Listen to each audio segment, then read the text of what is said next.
Le journal Christophe Lamar. Bonjour Christophe. Bonjour Dimitri, bonjour à tous. Ils vont défiler contre la réforme des retraites, mais ils ont déjà la tête au 7 mars, date qui doit marquer la mise à l'arrêt du pays selon leurs vœux. Pour les syndicats, ce 16 février constituerait presque une étape intermédiaire. Transport, énergie, la mobilisation s'annonce partout moins forte. Pour autant, Aurélien Fleureau, on aurait peut-être tort de croire à un essoufflement. Oui, et c'est particulièrement frappant à la RATP. Après 2 journées où l'impact avait été très fort, le trafic du métro parisien sera aujourd'hui quasi normal. Mais les syndicats de l'entreprise ont d'ores et déjà annoncé qu'ils appelaient à une grève reconductible à partir du 7 mars. Et c'est la raison principale de cette plus faible mobilisation générale aujourd'hui.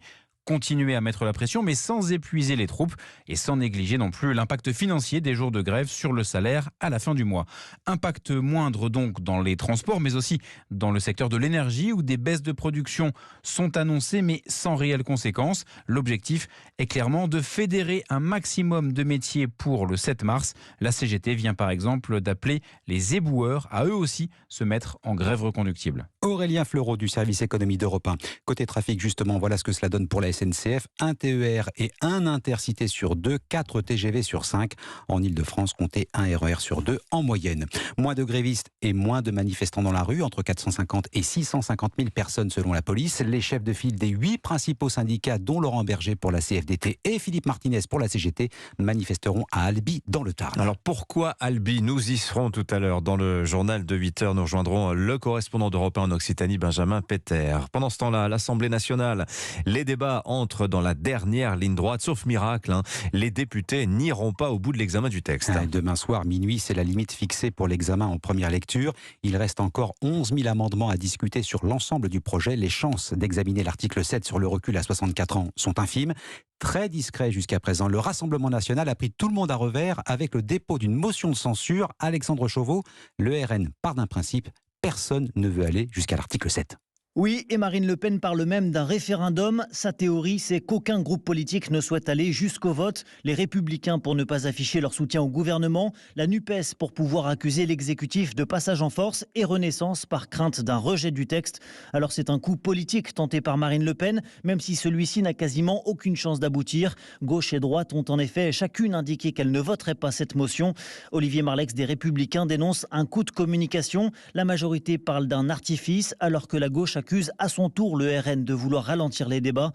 Marine Le Pen le sait, mais la présidente du groupe RN à l'Assemblée cherche à revenir au centre du jeu après avoir été particulièrement discret depuis le début de l'examen du texte, la NUPES ayant depuis 10 jours monopolisé la parole avec ses milliers d'amendements. La conférence des présidents doit maintenant se réunir dans les prochaines heures pour décider de quand cette motion sera débattue. Une chose est sûre, celle-ci ne le sera pas avant vendredi 18h, soit 48 heures après son dépôt. Alexandre Chauveau du service politique d'Europe 1. Des débats qui traînent en longueur, des incidents à répétition, des soutiens qui se défont au dernier moment. L'Assemblée nationale baigne dans la confusion, situation qui agace l'Élysée. Commentaire acide d'Emmanuel Macron en Conseil des ministres hier. Les oppositions n'ont plus de boussole et sont totalement perdues. L'enquête sur l'accident de la route provoqué par Pierre Palmade, l'humoriste, a été placé en garde à vue à l'hôpital de Melun. Garde à vue également pour ses 2 passagers présumés. On en sait d'ailleurs un peu plus sur leur profil, Thibaut Hu. Tout d'abord, le premier individu interpellé hier matin à Clichy dans les Hauts-de-Seine est marocain. Il a 33 ans, il n'est pas connu de la justice, mais selon les informations d'Europe 1, il est en situation irrégulière sur le territoire français. Les policiers ont retrouvé sa trace grâce à son téléphone et à un paiement par carte bancaire. Le jour de l'accident, l'homme avait en effet acheté des seringues dans un commerce proche du lieu de la collision. Le deuxième fuyard, lui, s'est rendu au commissariat de Melun hier avec son avocat. Il s'agit d'un homme de nationalité française, connu des services de police pour trafic de stupéfiants. Les forces de l'ordre vont d'abord chercher à s'assurer qu'ils sont bien les passagers de la voiture de Pierre Palmade. Leurs auditions doivent notamment permettre de comprendre les raisons de leur fuite, ce qu'ils ont fait après l'accident et ce qu'ils faisaient avec Pierre Palmade avant de monter dans la voiture. Thibaut Hu. Autre enquête, celle sur ce corps démembré retrouvé dans le parc des Buttes-Chaumont à Paris. Les policiers seraient parvenus à l'identifier. Elle s'appellerait Assia. C'est une mère de famille de 46 ans disparue début février à Montreuil en Seine-Saint-Denis. 7h05 sur Europe 1. Augmenter les chances de dépister les maladies rares dès le plus jeune âge. Le dépistage néonatal élargit sa palette de recherche à 13 nouvelles pathologies. Soit 7 de plus depuis le 1er janvier. L'objectif est toujours le même, déceler le plus tôt possible des maladies rares ou sévères pour lesquelles il existe des traitements. Comment ? Eh bien en multipliant le dépistage dès les premiers jours de l'enfant. Yasmina Katou s'est rendue au centre néonatal de l'hôpital Necker à Paris. Il analyse les échantillons d'1 quart des nouveau-nés français. Reportage. Chaque jour, la Poste livre à l'hôpital Necker jusqu'à 1500 échantillons de sang de nourrisson à Justine, technicienne de laboratoire. Ça, c'est un papier buvard, c'est ce qui permet d'absorber le sang et d'avoir du sang séché qui va être analysé au laboratoire. Les quelques gouttes de sang séché sur papier blanc sont analysées en 24 heures. 13 maladies rares sont recherchées, dont 7 supplémentaires depuis le 1er janvier. Tyrosinémie, leucinose ou encore homocystinurie, des pathologies qui provoquent des handicaps lourds, voire des décès. Les séquelles sont évitées grâce au diagnostic précoce. Le docteur Tao Nguyen Koa est responsable du centre de dépistage. Pour la leucinose, ça peut donner un coma néonatal, des séquelles cognitives ou motrices. Et vous voyez, le traitement est assez simple puisqu'il faut donner un lait qui n'a pas l'acide aminé toxique pour l'enfant. Le dépistage est important parce qu'on sait traiter pour éviter ces complications. Il y a 3 ans, une pathologie ajoutée à la liste des maladies dépistées a permis de diviser par 4 les décès par mort subite du nourrisson. Un reportage à l'hôpital Necker à Paris, Yasmina Katou. Et puis 4 mois et demi d'investigation plus tard, les conclusions de l'audit sur la gestion de la Fédération française de football sont accablantes pour ses dirigeants. S'il est sévère avec la directrice générale Florence Ardouin, dont les méthodes sont jugées autoritaires et humiliantes, ce rapport est encore bien davantage pour Noël Le Graët. C'est ce que l'on va voir avec vous, Cyril de la Morinerie. Le président est plus que jamais sur un siège éjectable. Oui, le rapport définitif consulté par Europe 1 dénonce le comportement du président de la fédération vis-à-vis des femmes. En outre, le caractère déplacé et injurieux des propos de Noël Le Graët est parfois accentué par la consommation excessive d'alcool.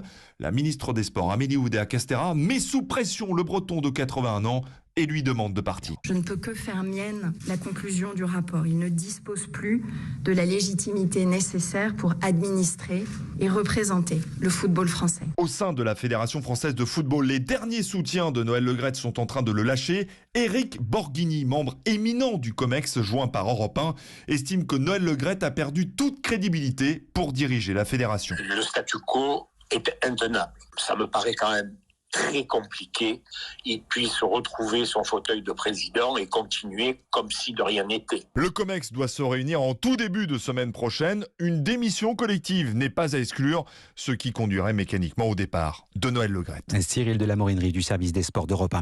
Le football toujours avec la suite des 8e de finale aller de la Ligue des Champions. Victoire du Borussia Dortmund 1-0 contre Chelsea, 2-0 pour Benfica face à Club Bruges. Et puis 3 clubs français disputent aujourd'hui les barrages de la Ligue Europa, la petite sœur de la Ligue des Champions.